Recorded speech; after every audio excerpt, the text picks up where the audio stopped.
பொன்னியின் செல்வன் பாகம் 5 26ஆம் அத்தியாயம். வானதியின் பிரவேசம். கோட்டைக்குள்ளே சின்ன பழுவேட்டரையர் பெரும் மனக்கலக்கத்துக்கு உள்ளாகியிருந்தார். வீரதீரங்களில் அவர் யாருக்கும் சளைத்தவர் அல்ல. ஆனால் தமையனாருடைய யோசனையைக் கேட்டே எந்த காரியமும் செய்து பழக்கப்பட்டவராதலால் இந்த நெருக்கடியான நிலைமையில் சிறகு இழந்த பறவையைப் போல் தவித்தார். அன்று காலை முதல் ஒன்றன் பின் ஒன்றாக விபரீதமான செய்திகள் அவர் காதுக்கு எட்டிக்கொண்டிருந்தன. பெரிய பழுவேட்டரையர் கடம்பூர் சம்புவரையர் மாளிகையிலிருந்து தஞ்சைக்கு புறப்பட்டு 2 தினங்களுக்கு மேலாயின என்று ஒரு செய்தி கிடைத்தது. புயல் அடித்த அன்று கொள்ளிட நதியை கடந்து கொண்டிருந்த படகுகள் பல மூழ்கிப் போயின என்றும் அவருக்கு தெரிந்திருந்தது. சிறிது நேரத்துக்கெல்லாம் பெரிய பழுவேட்டரையரின் படகில் இருந்த ஒருவனே வந்து சேர்ந்தான். அவர் வந்த படகும் மூழ்கிப் போயிற்று என்றும் தான் திணறி திண்டாடி கரையேறி வந்ததாக கூறினான். இளவரசர் அருள்மொழிவர்மர் நாகைப்பட்டினம் சூடாமணி விகாரத்தில் மறைந்திருந்து வெளிப்பட்டார் என்றும் பெருஞ்சனத்திரளுடன் தஞ்சையை நோக்கி வந்து கொண்டிருக்கிறார் என்றும் இன்னொரு ஒற்றன் வந்து கூறினான். இரவு திருவாரூரில் அவர் தங்கியதாகவும் தான் இரவுக்கிரவே பிரயாணம் செய்து வெள்ளக்காடாயிருந்த பிரதேசங்களையெல்லாம் தாண்டி வந்ததாகவும் தெரிவித்தான். இன்னும் சற்று நேரத்துக்கெல்லாம் சம்புவரையர் அனுப்பிய ஆள் ஒருவனே வந்து சேர்ந்தான். திருக்கோவலூர் மலையமான் பெரும் படை திரட்டிக் கொண்டிருப்பதாக தெரிகிறது என்றும் ஆதித்த கரிகாலரின் வெறி அதிகமாகி வருகிறது என்றும் ஆகையால் பெரிய பழுவேட்டரையரை உடனே புறப்பட்டு வரும்படி சம்புவரையர் செய்தி அனுப்பியுள்ளதாகவும் கூறினான். பெரிய பழுவேட்டரையரோ தஞ்சைக்கு இன்னும் வந்து சேரவே இல்லை. அவர் உடனே புறப்பட்டுச் செல்வது எப்படி?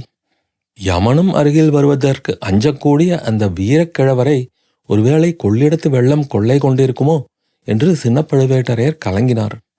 இதற்கு அடுத்தபடியாக எல்லாவற்றிலும் பெரிய இடி போன்ற செய்தியை தெற்கே இருந்து ஒற்றர்கள் ஓடி வந்து தெரிவித்தார்கள். தென் திசையிலிருந்து தஞ்சைக்கு வந்த 3 பெரிய சாலைகளிலும் சேனா வீரர்கள் சாரி சாரியாக வந்து கொண்டிருப்பதாகவும் கொடும்பாளூர் பூதி விக்ரமகேசரியும் வருவதாகவும் அவர்கள் கூறினார்கள். இதை கேட்ட உடனேதான் சின்ன பழுவேட்டரையர் கோட்டை கதவுகளையெல்லாம் சாத்திவிடும்படி உத்தரவு போட்டார். உள்ளிருந்து யாரும் வெளியேறுவதையும் வெளியிலிருந்து உள்ளே வருவதையும் கண்டிப்பாக தடை செய்துவிட்டார். வழக்கம்போல அன்று கோட்டைக்குள் வந்த வேளக்கார படையினரே சக்கரவர்த்தியின் அரண்மனையைச் சுற்றிலும் காவலுக்கு அமைத்துவிட்டு தம்முடைய சொந்த படை வீரர்களை கோட்டை காவலுக்கு நியமித்தார். இந்த விவரங்களையெல்லாம் சக்கரவர்த்திக்கும் தெரிவித்துவிட வேண்டும் என்று எண்ணினார். அதற்கு முன்னால் முதன் மந்திரி அனிருத்தரை கலந்து கொள்ள வேண்டும் என்றும் விரும்பினார். அனிருத்தரிடம் அவருக்கு அவ்வளவாக நம்பிக்கை கிடையாதுதான். என்றாலும் அச்சமயம் அவர் கோட்டைக்கு வெளியில் இல்லாமல் உள்ளே இருப்பது நல்லது. தம்மை அறியாமல் அவர் எதுவும் செய்ய முடியாதல்லவா? அவரிடம் யோசனை கேட்டுக்கொண்டு காரியங்கள் செய்வதாக பாவனை பண்ணுவதும் நல்லது. பின்னால் ஏதாவது தவறாக போனால் தம்மீது மட்டும் குற்றம் சுமத்த முடியாது. சக்கரவர்த்தியிடம் தாமே நேரில் சொல்வதைக் காட்டிலும் அனிருத்தரையும் அழைத்து கொண்டு போய் சொல்வது சுலபமாயிருக்கும். இளவரசன் அருள்மொழிவர்மனும் அவனுக்கு பெண் கொடுத்து சம்பந்தம் செய்து கொள்ள விரும்பிய பூதி விக்ரமகேசரியும் சேர்ந்து சதி ஆலோசனை செய்து தஞ்சாவூரை கைப்பற்றுவதற்காகவே இரு பக்கமிருந்தும் வருவதாக சின்ன பழுவேட்டரையர் நம்பினார். இதை பற்றி தாம் தனிப்பட கூறினால் சக்கரவர்த்தி நம்புவது கூட கஷ்டமாயிருக்கும். முதன் மந்திரி அனிருத்தரும் சேர்ந்து சொன்னால் நம்பியே தீர வேண்டுமல்லவா? முதன் மந்திரி அனிருத்தரும் ஓரளவு கலக்கம் அடைந்துதான் இருந்தார். இளைய பிராட்டி குந்தவை அன்று காலை தஞ்சையை விட்டு போனதையே அவர் அவ்வளவாக விரும்பவில்லை. ஈழத்து ராணியும் பூங்குழலியும் காலையில் காணாமல் போனது அவருடைய உள்ளத்தின் அமைதியை ஓரளவு குலைத்திருந்தது. எங்கே போயிருப்பார்கள்? எப்படி போயிருப்பார்கள்? எதற்காக என்றெல்லாம் எவ்வளவோ சிந்தித்தும் ஒரு முடிவுக்கு வர முடியவில்லை. பூதி விக்ரமகேசரி சைனியத்துடன் வருகிறார் என்னும் செய்தி அவருக்கு பெரும் கலக்கத்தையே உண்டு பண்ணிவிட்டது. ஆனாலும் இதையெல்லாம் உடனே சக்கரவர்த்தியிடம் தெரிவிக்க வேண்டிய அவசியமில்லை என்று சின்ன பழுவேட்டரையருக்கு அவர் யோசனை சொன்னார். சக்கரவர்த்தியின் மனக்குழப்பம் இன்று அதிகமாயிருப்பதாக கேள்விப்படுகிறேன். மகாராணியின் அந்தரங்கத்து சேடி வந்து தெரிவித்துவிட்டு போனாள். இந்த நிலையில் பூதி விக்ரமகேசரியை பற்றி சொன்னால் சக்கரவர்த்தியின் மூளையில் உள்ள இரத்த நாளம் வெடித்து உயிருக்கே கூட ஒருவேளை ஆபத்து உண்டாகிவிடும். ஏற்கனவே தஞ்சை நகரத்தில் சக்கரவர்த்தி காலமாகிவிட்டார் என்ற வதந்தி பரவி இருக்கிறதாம். உண்மையாகவே அப்படி நேர்ந்துவிட்டால் எத்தனை விபரீதம் ஆகும் என்று யோசித்து பாருங்கள். சக்கரவர்த்தியை நீங்களே கொன்றுவிட்டதாக வதந்தி உண்டாகிவிடும். உங்கள் விரோதிகளுக்கு மிகவும் சௌகரியமாக போய்விடும். ஆகையால் பொறுத்து பார்த்து முடிவு செய்யலாம். பூதி விக்ரமகேசரியின் உத்தேசம் இன்னதென்று முதலில் தெரிந்து கொள்ளலாம். பெரிய பழுவேட்டரை பற்றியும் பொன்னியின் செல்வரை பற்றியும் அதற்குள் ஏதேனும் நிச்சயமான செய்தி கிடைக்கக்கூடும். அதுவரையில் பொறுமையாக இருங்கள் என்று முதன் மந்திரி அநிருத்தர் கூறியது காலாந்தக கண்டருக்கும் உசிதமாகவே தோன்றியது. அப்படியானால் சக்கரவர்த்தியிடம் சமயம் பார்த்து சொல்ல வேண்டிய காரியத்தை தங்களிடமே விட்டுவிடுகிறேன். கோட்டை பாதுகாப்பு காரியங்களை நான் கவனிக்கிறேன் என்று சொல்லிவிட்டு சின்ன பழுவேட்டரையர் முதன் மந்திரியிடம் விடை பெற்று கொண்டார். அது முதல் கோட்டை மதில் ஓரமாக சுற்றி வந்து கோட்டை பாதுகாப்புக்கு வேண்டிய முன் ஏற்பாடுகளை செய்து வந்தார். பல நாள் முற்றுகைக்கும் கோட்டையை ஆயத்தமாக செய்ய வேண்டும். கொடும்பாளூர் படைகள் கோட்டை கதவை தகர்த்தும் மதில் மேல் ஏறி குதித்தும் கைப்பற்ற முயன்றால் அந்த முயற்சியை தோற்கடிக்கவும் சித்தமாயிருக்க வேண்டும். இதன் பொருட்டு அவருக்கு நம்பிக்கையான வீரர்களை அங்கெங்கே நிறுத்தி வைக்க வேண்டும். கோட்டை மதில் எங்கேயாவது பலவீனப்பட்டிருந்தால் அதை செப்பனிட்டு பலப்படுத்த வேண்டும். இந்த ஏற்பாடுகளில் சின்ன பழுவேட்டரையர் கவனம் செலுத்தி கொண்டிருந்த போதே வெளியிலிருந்து செய்திகள் அறிவதற்கு வழி என்ன என்பது பற்றியும் அவருடைய உள்ளம் சிந்தித்துக் கொண்டிருந்தது. தஞ்சை கோட்டைக்கு இரகசிய சுரங்க வழிகள் 2 தான் உண்டு. ஒன்று பெரிய பழுவேட்டரையரின் மாளிகையிலிருந்து பொக்கிஷ நிலவரை வழியாக வெளியே சென்றது. இந்த வழியை சில நாள் யாரும் உபயோகிக்க முடியாது. ஏனென்றால் அந்த வழி வெளியே திறக்க வேண்டிய இடத்தில் வடவாற்றின் வெள்ளம் அலை மோதிக்கொண்டு சென்றது. அந்த வழியை அப்போது திறந்தால் வெள்ளம் நிலவரைக்குள்ளேயே புகுந்துவிடும். இன்னொரு சுரங்க வழி முதன் மந்திரி அநிருத்தரின் அரண்மனைக்குள்ளே இருந்து புறப்பட்டது. ஆனால் அதன் வழியாக சின்ன பழுவேட்டரையர் அறியாமல் யாரும் வெளியே போகவோ உள்ளே வரவோ முடியாது. அந்த வழி கோட்டை சுவரை கடந்து செல்லும் இடத்தில் சின்ன பழுவேட்டரையரின் காவல் இருந்தது. இரவு 2ஆம் ஜாமத்துக்கு மேலே அந்த சுரங்க வழியாக வெளியே அந்தரங்கமான ஆட்களை அனுப்ப வேணும் என்று சின்ன பழுவேட்டரையர் எண்ணமிட்டு கொண்டிருந்தார். கடம்பூருக்கும் பழையாறைக்கும் ஆட்களை அனுப்பி பெரிய பழுவேட்டரையரை பற்றியும் பொன்னியின் செல்வரை பற்றியும் நிச்சயமான தகவல் அறிந்து வரச் செய்ய வேண்டும்.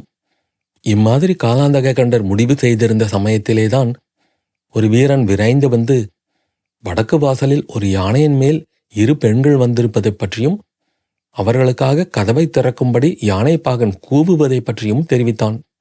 வந்திருக்கும் பெண்களில் ஒருத்தி வானதி என்று தெரிந்தும் சின்ன பழுவேட்டரையர் பெரிதும் ஆச்சரியமடைந்தார். வானதியின் பெரியப்பன் சைனியத்துடன் வந்து கோட்டையை சுற்றி முற்றுகையிட்டிருக்கும் போது அந்த பெண் கோட்டைக்குள் தன்னை விடும்படி கேட்பதற்கு எவ்வளவு துணிச்சல் வேண்டும்? முதலில் கண்டிப்பாக கதவை திறக்க முடியாது என்று சொல்லிவிட வேண்டும் என்றே எண்ணினார். வடக்கு கோட்டை வாசலுக்கு போய் சேர்வதற்குள் அவருடைய எண்ணம் மாறிவிட்டது. கேவலம் ஒரு சிறு பெண்ணுக்கு பயந்து கோட்டை கதவை திறக்க மறுப்பதா? இது என் வீர தீரத்துக்கு இழுக்க ஆகாதா என்று எண்ணினார். அப்படி எதற்காகத்தான் அந்த பெண் கோட்டைக்குள் வர விரும்புகிறாள் என்பதை அறிந்து கொள்ளவும் அவருக்கு ஆவல் உண்டாயிற்று. கோட்டை வாசலின் மேல் மாடியில் ஏறி நின்று பார்த்தார். யானை மீது யானைப்பாகனை தவிர 2 பெண்கள் தான் இருந்தார்கள் என்பது நன்றாக தெரிந்தது. அவர்களில் ஒருத்தி வானதிதான் என்பதையும் தெரிந்து கொண்டார். சமயம் கொடும்பாளூர் பெரிய வேளார் அவர்களுடன் பேசிக் கொண்டிருந்தார். அந்த சம்பாஷணையில் ஒரு பகுதியும் அவர் காதில் விழுந்தது. பெரிய வேளார் வானதியை கோட்டைக்குள் போக வேண்டாம் என்று சொல்வதையும் வானதி அதை மறுத்து உள்ளே போவேன் என்று பிடிவாதம் பிடிப்பதையும் அறிந்து கொண்டார். எனவே வானதிக்கு கதவை திறந்து விடலாம் என்ற எண்ணம் உறுதிப்பட்டது. பெரிய வேளார் அப்பால் அகன்று சென்றதும் யானை மேலும் சில அடிகள் எடுத்து வைத்து அகழ் ஓரத்தில் வந்து நிற்பதை கண்டார். யானைப்பாகன் கொம்பை எடுத்து ஊதிவிட்டு முன்போலவே, கொடும்பாளூர் இளவரசிக்கு கோட்டை கதவை திறந்து விடுங்கள். பெரிய பழுவேட்டரையரிடமிருந்து சின்ன பழுவேட்டரையருக்கும் இளைய பிராட்டியிடமிருந்து சக்கரவர்த்திக்கும் செய்தி கொண்டு வரும் வானதி தேவிக்கு உடனே வழிவிடுங்கள் என்று கூவினான். இதை கேட்டதும் சின்ன பழுவேட்டரையரின் மனதில் கொஞ்ச நஞ்சம் இருந்த சந்தேகமும் தயக்கமும் நீங்கிவிட்டன. பெரிய பழுவேட்டரையர் வானதியின் மூலமாக தமக்கு செய்தி அனுப்புவது விசித்திரமானதுதான். இதில் ஏதாவது சூழ்ச்சியோ தந்திரமோ இருக்கக்கூடும். இருந்தால் அதை தம்மால் கண்டுபிடிக்க முடியாதா? இந்த சிறு பெண் தம்மை ஏமாற்றிவிட்டு தப்பி பிழைக்க முடியுமா? பார்த்து கொள்ளலாம். யானைப்பாகன் ஊதிய கொம்பின் முழக்கத்துக்கு பதில் முழக்கம் கோட்டை வாசல் மேல் மாடியிலிருந்து கேட்டது. தீவர்த்தி வெளிச்சம் தெரிந்தது. அந்த வெளிச்சத்தில் வேல்களின் முனைகள் ஒளி வீசி திகழ்ந்தன. வளைத்து நாணேற்றப்பட்டிருந்த வில்களில் அம்புகள் பூட்டப்பட்டு புறப்படச் சித்தமாயிருந்தன. அவற்றுக்கு மத்தியில் ஒரு மனித உருவம் வெளிப்பட்டு வந்தது. கொடும்பாளூர் இளவரசிக்கு கோட்டை கதவு திறந்து விடப்படும். யானையையும் யானை மீது உள்ளவர்களையும் தவிர வேறு யாரேனும் பின்தொடர முயன்றால் உடனே யமனுலகம் சேர்வீர்கள் என்று அந்த மனித உருவம் இடி முழக்கம் போன்ற குரலில் கர்ஜனை செய்தது. இதை கேட்டதும் பூதி விக்ரமகேசரியும் அவருடன் வந்த ஆட்களும் இன்னும் சிறிது அப்பால் சென்றார்கள். கோட்டை கதவுகள் திறக்கப்பட்டன. அகழியின் பாலம் இறக்கப்பட்டது. யானை பாலத்தின் மேல் நடந்து சென்றபோது பாலம் அதிர்ந்தது. வானதிக்கு சிறிது அச்சம் உண்டாயிற்று. ஆனால் ஆபத்து ஒன்றும் ஏற்படவில்லை. யானை அகழியின் அக்கரையை அடைந்தது. திறந்திருந்த கதவுகளின் வழியாக கோட்டைக்குள் பிரவேசித்தது. மறுநிமிடமே பாலம் மறுபடியும் தூக்கப்பட்டது. கோட்டை வாசற் கதவுகளும் சாத்தப்பட்டன. வானதி ஏறியிருந்த யானைக்கு அருகில் சின்ன பழுவேட்டரையரின் யானை வந்து நின்றது. இளவரசி, வரவேண்டும், வரவேண்டும். தங்கள் பெரிய தந்தை தடுத்தும் கேளாமல் தாங்கள் என் விருந்தாளியாக வர இசைந்தது பற்றி மிக்க மகிழ்ச்சி அடைந்தேன். தங்களுக்கு இங்கே எந்தவிதமான தீங்கேனும் நேருமோ என்று அஞ்ச வேண்டாம் என்று சின்ன பழுவேட்டரையர் கம்பீரமான குரலில் கூறினார். ஐயா, எனக்கு அத்தகைய அச்சம் சிறிதும் இல்லை. நான் சொல்ல வந்த செய்திகளை சொன்ன பிறகு என்னை தாங்கள் பாதாள சிறையிலே அடைத்தாலும் கவலையில்லை என்றாள் வானதி. அத்தியாயம் முடிவு.